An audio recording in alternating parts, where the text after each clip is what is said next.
Hello everyone, দিনটা ছিল 10ই November, Jagaddhatri পুজোর ডে 4।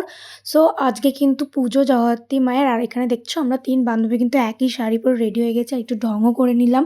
আর এখানে বাচ্চাদের অঙ্কন প্রতিযোগিতা হচ্ছে, যেটা প্রত্যেক বছরই পুজোর দিনই হয়। তারপর এখানে আমরা অঞ্জলি দিচ্ছিলাম, আর অঞ্জলি দিতে দিতে তোমাদের কিছু কথা শেয়ার করি। এটা কিন্তু এই বছরের ভিডিও না, এটা কিন্তু আগের বছর পুজোর ভিডিও। আমি যেহেতু এই বছর পুজো করতে পারিনি, তার জন্য ভাবলাম আগের বছরের কিছু ভিডিও ক্লিপ ছিল তোমাদের সাথে শেয়ার করে দিই সেগুলো। আর এবছর কেন বলতো পুজো করতে পারিনি, কারণ আমাদের বাড়িতে একটা নতুন সদস্য এসছে, তার জন্যই আমাদের এখন আতুর চলছে, তার জন্য পুজো করতে পারিনি। আর এটা দেখছো, এটা কিন্তু এই বছরের ভিডিও। পুচকু ঢাক বাজাচ্ছিল, তোমরা একটু শোনো ওর ঢাক বাজানো।